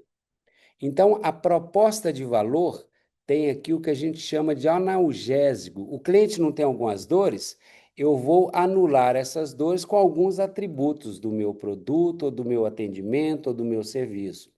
O cliente tem alguns ganhos, eu vou criar atributos aqui na proposta de valor que vai criar os benefícios que eles querem. Funciona assim. Eu faço o mapeamento da jornada, identifico as dores, identifico o que eles gostam. E aí eu vou desenvolver a solução baseado nisso. Para sanar as dores, eu crio atributos que são analgésicos, ou seja, como eliminar essas dores em um serviço ou em um produto. Para atender aquilo que eles desejam e sonham, eu crio geradores de ganho, ou seja, é fazer o encaixe. A solução vai ser um encaixe perfeito na necessidade. Veja como isso aumenta a chance de um produto ser bem-sucedido. Eu faço isso com a equipe multidisciplinar e co-criando junto com o cliente. Esses atributos, o tamanho, a funcionalidade, a localização da padaria, os sabores de sucos, as marcas que eu vou colocar, não vêm da minha cabeça, da minha certeza, das minhas percepções. Vem de um estudo da identificação, da observação, mais entrevistas e tudo mais. Depois que eu formatei a proposta de valor, eu não implemento, que aí vem o teste rápido e barato, que é o que a gente chama de prototipagem, que é um teste para aprender se aquilo que eu desenvolvi como proposta de solução realmente vai agradar os vários usuários. Ou seja, é para aprender coisas que eu não aprendi ainda na observação, na experimentação. Quando eu levo o protótipo, eles vão me dizer, e para validar as ideias que eu tenho sobre a solução. Então, o objetivo da prototipagem é isso. Em vez de eu fazer um produto acabado, gastar aqui com forma, com projeto, com engenheiro, desenhando aqui e fazendo a injeção e fazendo todo esse corpo plástico, eu vou fazer esse aspirador de pó de papelão primeiro, para a equipe que está desenvolvendo, ele não ficar só na ideia, no papel, ele ter algo ali mais concreto. Você compartilha aqui o entendimento com a equipe que está desenvolvendo. Segundo, eu, quando faço um protótipo, eu torno a coisa mais visível, e aí eu posso identificar já algumas falhas ou lacunas. E mesmo um protótipo de papelão, nós vamos dizer mais à frente, serve para testar e aprender algumas coisas com os usuários. Bom, o protótipo, então, eu mapeei a jornada do cliente, eu vi tudo que ele não gosta, coloquei no perfil dele, olhando esse perfil, eu formatei a solução. Eu não vou implementar isso, eu vou fazer um teste rápido e barato. Eu pego essa solução, faço um protótipo dela e levo para interar com o usuário. Imagine que, não sei se vocês conhecem, eu estou querendo criar aqui um comedouro para cachorro ansioso. Tem cachorro que é ansioso e ele come rápido. Comendo rápido, ele acaba vomitando, passando mal, a digestão não é legal. Então, eu quero criar um comedouro aqui que fica difícil o cachorro comer muita coisa de uma vez, né? Ele vai ter que comer aqui nesse labirinto aqui. Essa é uma ideia. Eu preciso de validar com o usuário, que é o cachorro, se essa coisa vai funcionar. Eu preciso de aprender aquilo que eu não identifiquei na observação. E aí, nem sempre a coisa funciona como a gente pensa. Então, veja, eu não posso mandar fabricar muito disso aqui, porque eu já vi que ele precisa de ter um peso maior ou uma sucção ali no piso, não é? Então, o processo de interação é esse, é aprender. Olha como você pode fazer, por exemplo, o protótipo de um aplicativo. Em vez de contratar alguém para desenvolver um aplicativo, não, você pode apresentar para o cliente as etapas do aplicativo. Você pode fazer isso em PowerPoint ou até no papel, como no exemplo aqui, porque aí o cliente vai falar: não, poxa, está demorando muito para eu cadastrar, essa etapa está burocrática, muda, inclui isso aqui.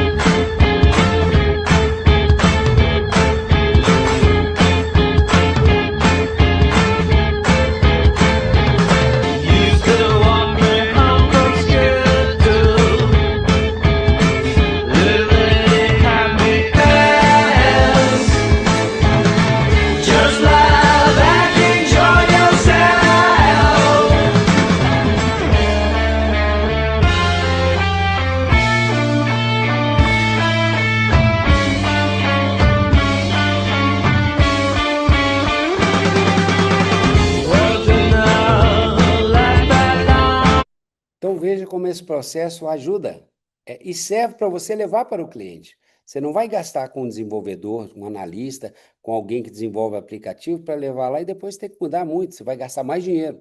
Não, ali você faz um teste rápido e barato, o cliente valida, olha, não, você está me pedindo muitos dados antes da minha compra, primeiro eu quero ver se tem algo que interessa, o cadastro eu vou fazer depois que eu quiser comprar, ou seja, você melhora muito o processo. Tem uma outra maneira que você pode fazer para comunicar como um serviço vai ser prestado, é o que a gente chama de storyboarding, ou história em quadrinhos. Você, quando quer contar para um cliente como um serviço vai ser prestado, você utiliza essa metodologia que usam muito para publicidade, para o pessoal que vai fazer filmes de propaganda. O diretor, ele pede alguém para desenhar as etapas, porque o ator vai entender o que ele tem que fazer, o câmera vai saber o foco que ele vai dar, e assim, utilizando uma história de quadrinhos também, você pode mostrar para o serviço, para o cliente, para os usuários, todas as etapas de um serviço, que não dá para você fazer de papelão. Então, o objetivo do protótipo é aprender. Vamos voltar ao exemplo meu aqui, que parece meio absurdo para muitos, de eu fazer um protótipo de um aspirador de pó de papelão para interagir com o cliente. E é isso mesmo. Aquele modelo que você viu lá, eu vou pegar um protótipo, vou colocar uma roda aqui de carrinho de brinquedo, eu pego uma mangueira qualquer de construção civil, coloco essa mangueira para ir algo na ponta aqui, como a sucção, né? A ponteira de sucção. Eu coloco, amarro um barbante aqui com uma caixa de fósforo que seja aqui na ponta para demonstrar o que vai ser o fio para ligar na energia. Bom, eu vou levar isso para a dona de casa ou para a funcionária de uma casa que utiliza o aspirador de pó. Eu preciso validar porque tem vários conceitos inovadores que eu tenho aqui no meu aspirador. Quando eu levo isso para inteirar com ela, eu não vou vender, não é vender. Olha que maravilha que a gente está projetando. Não. Olha o que nós estamos pensando em fazer, experimente e me diga o que pode ser melhorado.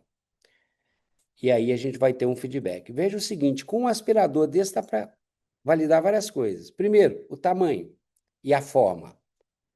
Dá para validar a cor, porque você pode plotar isso aqui de várias cores. Dá para validar o peso, porque você pode encher aqui dentro com areia, com brita, fazer 3 pesos diferentes e levar para ela variar. Esse está muito leve, me parece algo frágil. Esse aqui está muito pesado, esse parece estar bom. Ela pode olhar isso aqui e falar: o que é isso aqui? Isso é o botão de liga e desliga. Poxa, mas está lá perto do chão? Isso não tem coluna que aguenta. E quando você recebe esse feedback, você tira esse botão daqui e muda o protótipo colocando uma tampinha de PET aqui. Fala: não, agora vai ser aqui. E ela pode experimentar a altura. E aí ela vai te falar que precisa de 3 velocidades. Aqui ela pode validar qual deve ser o comprimento da mangueira. Se você coloca 30 centímetros a mais em uma mangueira, você está gastando dinheiro do que é necessário, desejado, você está gastando dinheiro, está incorporando gasto ao produto sem benefício. O fio, o comprimento do fio, qual deve ser o comprimento de fio ideal? Tem que ser o usuário que fala. Se esse fio vai ter algo para prender ou se ele vai ser retrátil, é a experimentação do usuário e a observação de como ele vai guardar, como ele vai enrolar o fio. Olha, ela guardou, guarde, por favor, esse aspirador. Ela vai guardar e vai enrolar o fio. Esse negócio não está legal, está caindo. Então, colocar talvez umas orelhas para prender o fio, colocar o fio retrátil, e aí você entrevista. Então, o objetivo é esse. você vai fazendo, você tira a mangueira, ela puxa aqui por cima, porque ela puxa pela mangueira. Na hora que ela puxar por cima, isso vai cair. Então você muda o projeto, coloca aqui, cola e leva para interagir. O processo é esse: você faz um teste rápido, faz algo bem barato, leva, aprova, leva, tem feedback, altera, leva de novo. Quando esse processo termina? Quando todas as sugestões foram incorporadas e a dona de casa fala, isso ficou perfeito. É claro que tem um aspecto importante do aspirador, que depois você validou forma, tamanho, peso, comprimento do fio, se vai ser retrátil, se vai ter uma orelha, e o comprimento da mangueira e tudo mais, tem outro aspecto que você precisa de validar, que é o ruído e a sucção. E aí você não precisa mais deste papel, você pode pegar três produtos do concorrente, colocar dentro de uma caixa fechada de papelão e deixar só a mangueira para fora e ligar para ver o barulho de cada um. Qual é o barulho que prefere? Aqui é o 1, o 2, 3. Não, eu prefiro do 3. O do 1 está muito alto. O 2 e o 3 está bom. Você já tem um nível de ruído. Você mede com o seu telefone o nível de ruído adequado. Depois você tem que medir sucção. Olha aqui, esse aqui tem 4 regulares. Testa as 4 regulares. Olha, a fraca aqui que eu uso em cortina está engolindo a cortina. A fraca, mais fraca posição de sucção aqui está muito forte. A mais forte aqui eu testo no tapete. Essa está boa. Não, então o melhor para mim é a mais fraca desse número 2, a intermediária desse número 3 e a mais forte do número 1. E aí você vai saber, porque você leva isso depois, chama o pessoal que vai desenvolver, ó, o nível de ruído tem que ser esse, o nível de sucção mais fraco é esse, tem que ter no mínimo 3 níveis, o mais fraco é desse aqui, o mediano é desse aqui e o mais forte. Então, veja, você valida dessa forma, de forma rápida e barata. Forma, tamanho, peso, cor, funcionalidade, comprimento de fio, como guarda e enrola o fio, comprimento da mangueira, sucção, tudo. E não é assim que a maioria das empresas fazem. Fazem um projeto maravilhoso, inovador, gastam uma fortuna no desenvolvimento, nas formas, injetando, construindo com engenheiro e tudo mais, depois coloca no mercado para ver se não é esse o processo. Então, veja o seguinte: o que vocês fariam para melhorar a experiência dos pacientes e acompanhantes de um pronto atendimento? Eu já fiz essa pergunta em muitos treinamentos. Pronto atendimento é o pronto-socorro de um hospital. A resposta sempre é agilizar o atendimento. Sempre a primeira resposta, em todos os treinamentos presenciais que eu faço, essa pergunta, é agilizar o atendimento. Vejam como a coisa funciona. Eu tenho que reperceber o problema e o contexto. Para isso, eu esqueço minhas certezas, porque para agilizar o atendimento é fácil, mas precisa, como eu disse ao princípio, você não pode ter restrição de recursos, nem financeiro, porque basta você botar uma equipe médica, dimensionar uma equipe médica que aguente um movimento muito grande. Nos horários de movimento fraco, essa equipe vai ficar custando e ociosa. É fácil? Faça muitos consultórios, muitos postos de atendimento no seu pronto atendimento, do seu pronto-socorro, que você vai ter um investimento em equipamento, em construção, precisa de um caminhão de dinheiro, é fácil, mas isso vai ficar ocioso várias vezes. Então, veja, a gente tem que pensar com a restrição do recurso. Mergulhe na realidade. O que foi que eu fiz? Foi um trabalho que eu fiz em um treinamento do MIT, a gente tinha um grupo de trabalho e eu propus a gente trabalhar isso, esse desafio, melhorar a experiência dos usuários de pronto atendimento. A primeira coisa que eu fiz, eu estava viajando à época, eu fui em uma cidade de 130 mil habitantes, em um hospital que era mantido por uma grande indústria que existe lá e pelo município. O que eu fiz foi ir ao pronto atendimento, mergulho na realidade, calçar os calçados dos usuários de pronto atendimento. Fiquei 4 horas simulando até um certo ponto que eu queria ser atendido no pronto atendimento. E eu quero dizer para vocês o que eu vivenciei. Olha aqui a fotografia que eu estava falando com vocês. A primeira coisa que eu presenciei, aqui é a entrada do pronto atendimento. Aqui é uma enfermeira.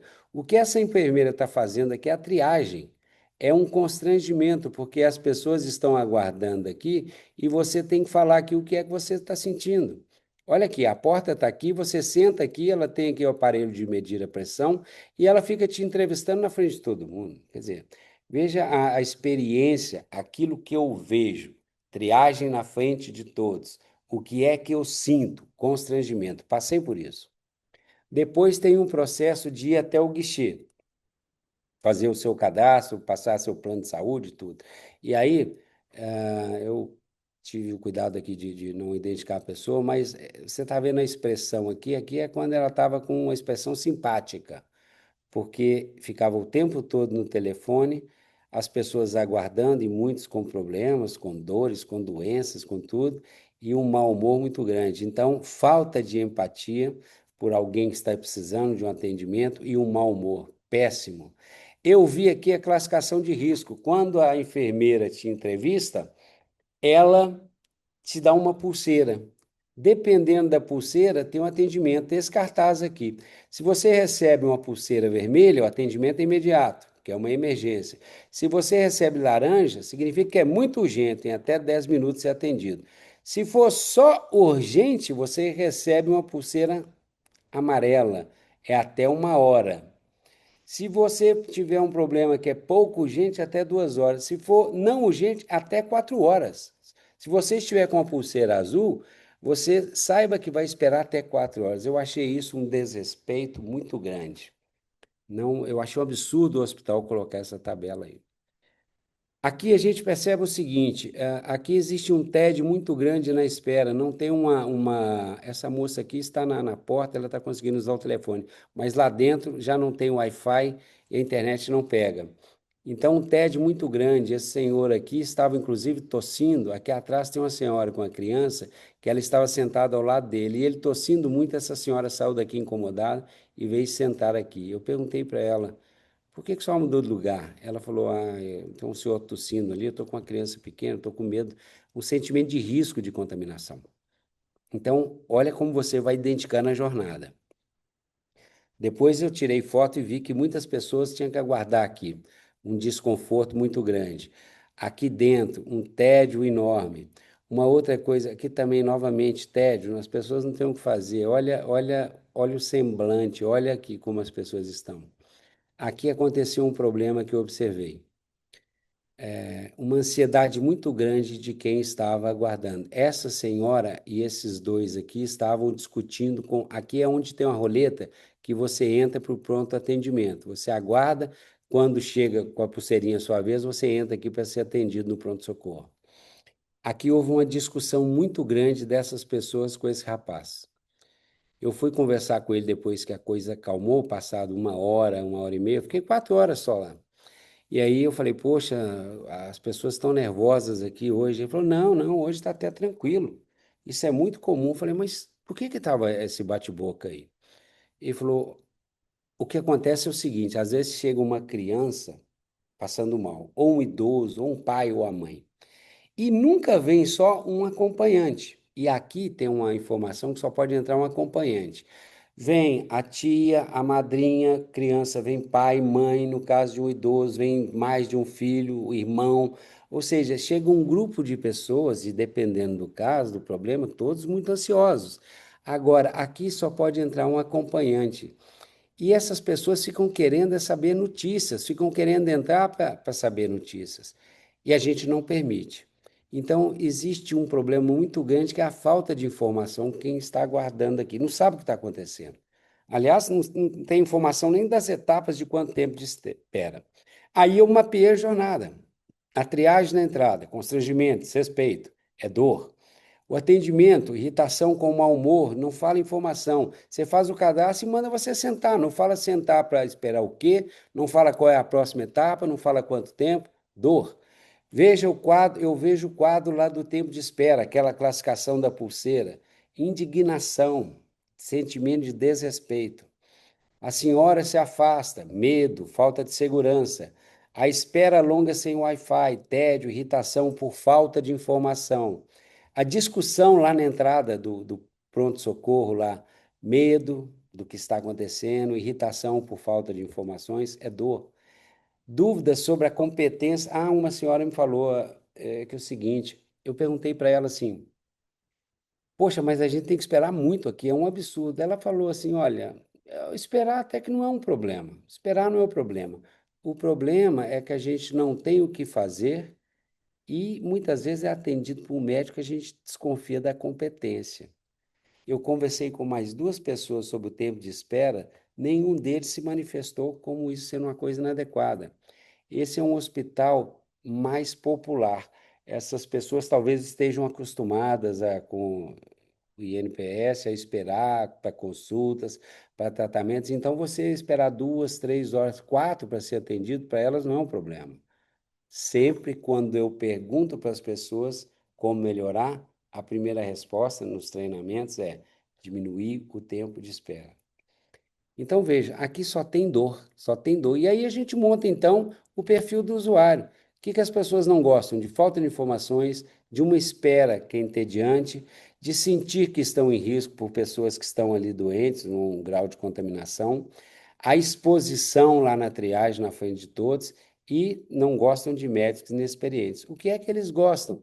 De empatia, de respeito, de bom humor e de um ambiente seguro.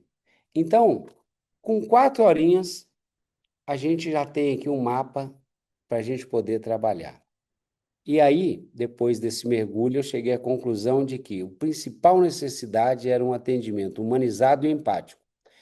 Para trabalhar isso, a gente deveria trabalhar alguns pontos: informação das etapas, informação de tempo de espera, trazer notícias frequentes de pacientes que estavam lá dentro, criar um ambiente de espera mais agradável e dar informações sobre a competência dos médicos. É claro que são muitos médicos mais novos, mas existe uma formação ali. E, absurdamente, o tempo de espera não era problema. Aí, nós criamos, no meu grupo de trabalho lá desse treinamento, nós criamos, então, a nossa proposta de valor, ou seja, o que a gente ia promover de mudanças, sugerir de promover mudanças nesse pronto atendimento para colocar analgésicos em forma de anular as dores e gerar aí os ganhos dos desejos que a gente mapeou. E aí nós criamos aqui assim, primeiro, padronizar um atendimento com informações, criar um passo a passo de atendimento, seja na triagem, seja no guichê, e do médico também, que eles tivessem que seguir esse padrão dando informações. Segundo, criar a figura aí de um pombo-correio, que seria isso? Um funcionário ou um aprendiz ou um estagiário que ia ficar trazendo notícias para as pessoas que não puderam entrar com o paciente, trazendo notícia para a família que estava ali. Então, é um estagiário para fazer isso, não é coisa que custa caro. Criar ações para a espera na sala de espera ser mais agradável e divertida. Dar informações sobre o currículo dos profissionais e isolar a triagem. Tirar a experiência constrangedora da porta, fazer um biombo, criar no fundo da sala, criar um ambiente ali, pelo menos fechado, com uma divisória pequena, uma salinha pequena com a divisória, isso é coisa barata, para eliminar esse constrangimento. Treinamento para o atendimento empático de todos com avaliação, não adianta o treinamento se não tiver avaliação do usuário, é preciso manter isso e aferir se está acontecendo. Ações para espera agradável, também vai gerar o que o cliente gosta, e máscaras e uma área talvez afastada para pacientes que estivessem tossindo e tudo mais, dá pelo menos uma máscara, ou se possível, criar uma ala só para isso lá na espera. Então, o que nós sugerimos? Sempre a sugestão nossa, com restrição de recursos que o hospital não tem. Então, a ideia, por exemplo, levar músicos para a sala de espera. Pagando os músicos? Não. Fazer um convênio com escolas de música que tem na cidade, para que alunos possam passar ali um tempo, em alguns momentos, levar um violinista, um violão, ou seja, criar essa experiência de música na sala de espera. Convênio sem custo. Alguns momentos, alguns profissionais iam levar orientações sobre saúde, aqui no caso, câncer de intestino, de próstata, câncer de mama, levar informações de saúde para as pessoas que estavam ali aguardando, coisas e maneiras de melhorar a saúde ou de ter hábitos saudáveis. É um treinamento de 5 minutinhos ali que pudesse ser aproveitado. Isso prende a atenção e traz algum ganho. Propusemos aqui fazer algumas brincadeiras aí, ginástica laboral para o pessoal que estivesse ali muito tempo sentado. Fazer parceria com grupos e escolas de teatro da cidade que existem, para que algumas peças de 5, 10, 15 minutos fossem feitas. É como o Doutor da Alegria faz de visitar, são voluntários, fazer uma parceria com o pessoal de teatro para que pudesse ir lá e movimentar e fazer algumas coisas divertidas. Criar algumas atividades para crianças, fazer um trabalho com voluntários para distribuir lanches, mas lanches como? Padaria que tivessem sobras aí, ou produtos que estivessem perto do vencimento, e supermercados, padarias, confeitarias, lanchonetes não podem ter esses produtos, tem que descartar, mas ainda são produtos consumíveis, tanto que fazem grandes promoções exatamente para limpar isso, que fosse feita alguma doação, que supermercadistas, que donos de mercearias, que donos de padarias, fazer um convênio e que voluntários fossem distribuir aí um café e esses lanches que fossem doados aí por sacolões, frutas, o que fosse, para esse pessoal que estivesse na espera. Fazer uma parceria também de angariar livros aí de doações que pudessem ser utilizados para crianças, tudo na sala de espera. Criar essa dúvida, para trabalhar essa dor aí da incerteza sobre a competência, criar aí um display com informações de forma a trazer o médico mais para próximo do paciente. Informações pessoais, idade, estado civil, o hobby, né? Humanizar mais o atendimento. Qual seria o hobby dele, onde formou especializações, uma grande parte tem, e onde trabalhou. Trazer um mini currículo do médico que fique na porta do consultório, de onde ele atende, para o paciente ter o mínimo de informações e aumentar a empatia. Criar, como a gente disse aí, uma fala que todo profissional tem que fazer, o pessoal da triagem, o pessoal da admissão no guichê e até o médico. Ou seja, bom dia, sou enfermeira tal, vou coletar seus dados aqui. Além disso, de acordo com o protocolo, depois eu descobri que aquela tabela das pulseiras e dos prazos, aquilo é um protocolo internacional, ou seja, não é do hospital. Então, olha, de acordo com o protocolo internacional, nós vamos aqui determinar o grau de urgência e existe um prazo de espera e explicar. Quer dizer, não é o hospital que está fazendo isso. O mundo faz isso. O primeiro mundo faz isso. Os hospitais europeus, americanos seguem esse protocolo. Isso deve demorar, essa triagem, tanto tempo. Eu estou sabendo que vai ser feito, quanto tempo vai demorar. Aqui estão outras perguntas, e aí, pronto, de acordo com o protocolo, seu grau é X, o tempo máximo de espera vai ser de Y. Eu vou te encaminhar para um médico especialista, né, tal, para ele te examinar, ok? Agora pega esta senha, dirige até a sala de lá, irão fazer o seu cadastro, pedir autorização do seu convênio, se for o caso, e lhe encaminhar para um médico. Alguma dúvida? Então, obrigado, boa consulta. Se passar mal, venha falar comigo, ok? Esperamos que melhore logo. Ou seja, isso aqui foi uma sugestão. É claro que na hora que você trabalha com equipe, você faz um questionário, um passo a passo mais elaborado. Então, a ideia era fazer isso para o pessoal que faz a triagem, para a moça que lá faz a admissão lá no guichê, falando dos tempos, o que vai fazer, as próximas etapas, uma fala gentil no final, o médico também, né? Me conte, estas são as perguntas, faça comentários alegres, exemplos de falas de quebra-gelo, para aliviar a tensão, a preocupação que o médico deve falar. Não é o médico falar, olha, isso pode ser, tem que olhar, não. Quebra o gelo, vamos cuidar, a gente vai te ajudar, fique tranquilo, a gente vai pesquisar, não se preocupe, não se preocupe com coisas que podem ser, porque pode não ser nada, ou seja, tirar aquela linguagem, aquele verniz profissional para tratamento mais humano. Bom, então é isso. E é claro que todos seriam avaliados, o pessoal da triagem, da classificação, da admissão, o médico, para fazer. O próximo passo, qual seria o próximo passo dessas medidas? Fazer um protótipo. Faz um dia o teatro, faz um dia o músico, faz um dia a distribuição de lanche e vai observando se o cliente gostou, se o usuário tem uma outra sugestão, aquilo que não atraiu, ou seja, vai fazendo um protótipo rápido e barato, do atendimento, do passo a passo, do médico, desse pombo correio que vai trazer informações. Ou seja, não se gasta dinheiro e você pode melhorar de forma espetacular aí a experiência. A GE desenvolveu um produto super sofisticado. Os produtos de ressonância da GE estão entre os melhores. Fizeram uma inovação muito grande e o cientista-chefe foi a um hospital que comprou o aparelho para, todo orgulhoso, ver o que estava acontecendo. Quando chegou lá, ele chegou à conclusão que eles fracassaram. Por quê?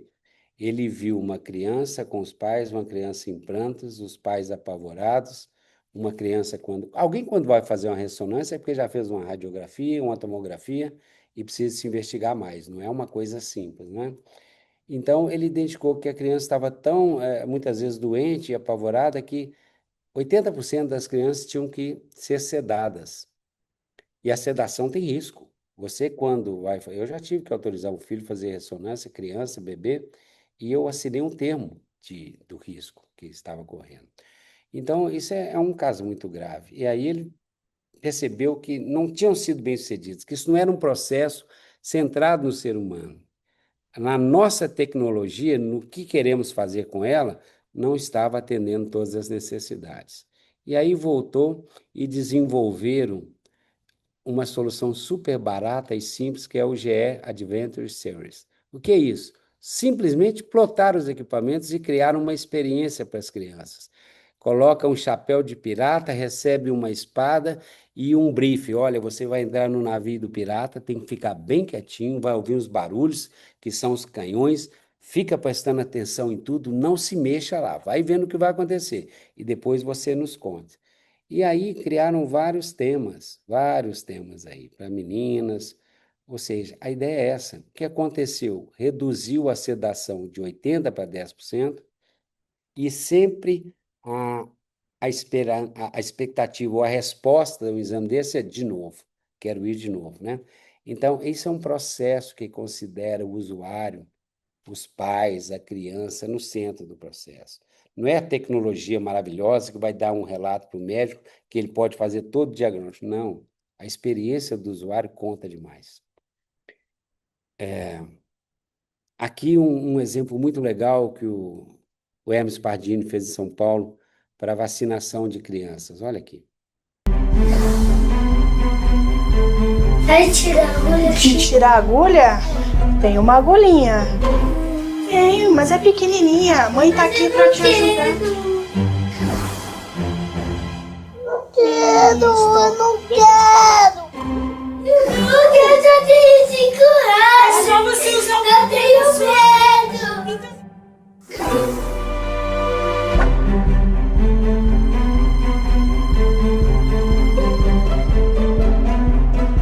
Tudo bem, Luigi? Você gosta de super-herói?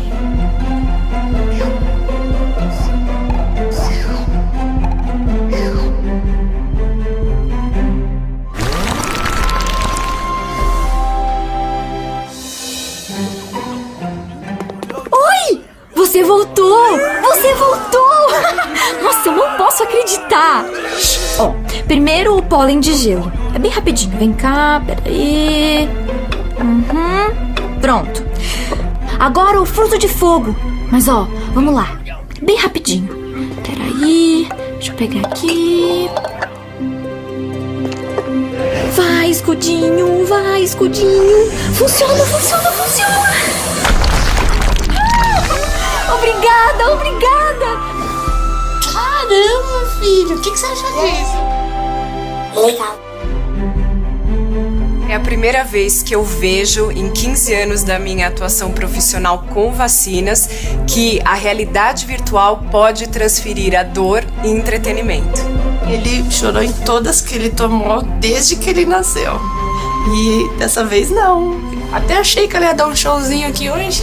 Porque quando eu era pequena eu tinha medo, mas agora não tem mais não.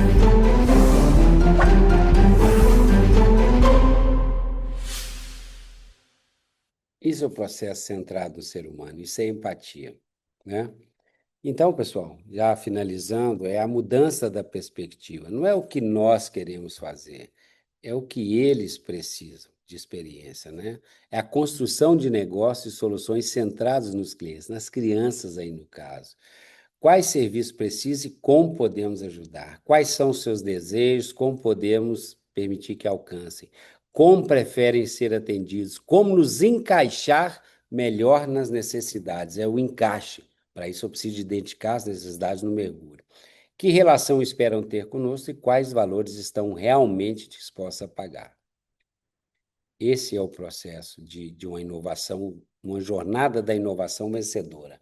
Começa, recapitulando aqui, com ferramentas que vocês viram aqui, simples de usar. Primeiro, o mapeamento da jornada. Mapeio e marco se é dor ou se é um ganho que o cliente gosta.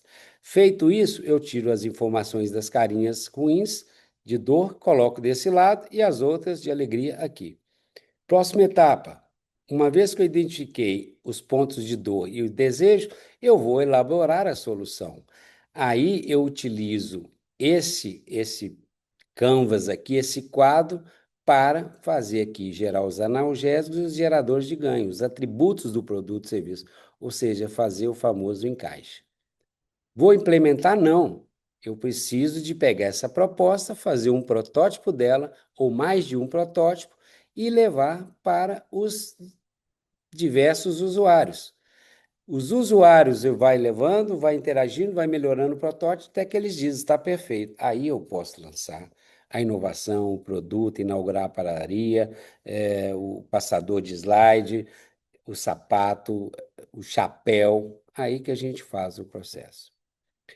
Então é isso que eu queria trazer para vocês. Eu quero agora abrir o espaço aí para perguntas. A gente tem aí 15 minutos aí até o final do nosso tempo. Eu fico aberto aqui para qualquer esclarecimento ou comentário que você tenha aí.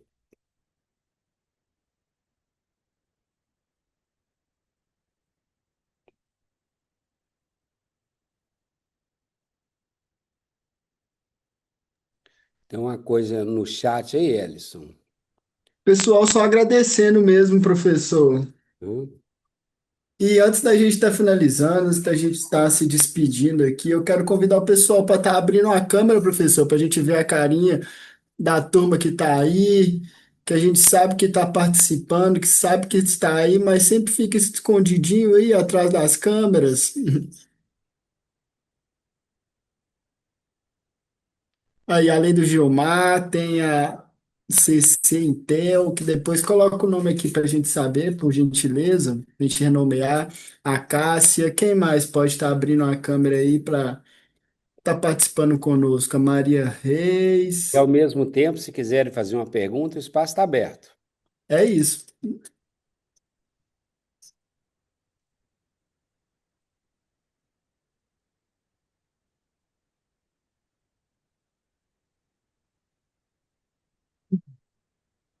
Então vamos lá, pessoal. Vou tirar um print aqui, dá tempo de abrir a câmera para aquele sorrisão. No 3 vou estar tirando uma foto. Quem quiser, fica à vontade para estar abrindo a câmera também para participar da nossa foto, hein? Então é isso. No 3 vou tirar o print. É um, é dois e é três. Aê, muito obrigado pela presença, pela participação de todos. A gente aguarda ver vocês nas demais programações do PPE. Na semana que vem a gente tem palestras, cursos, então fique ligado na programação do IPPE para estar ligadinho, para estar participando com a gente. E, e é Quero isso.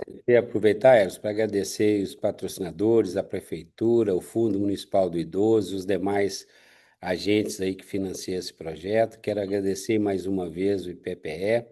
Tem aí os dados, aí vocês vão receber aí os contatos. E agradecer vocês pela atenção, agradecer o IPPE pelo convite e agradecer a vocês pela atenção e pelo tempo aí.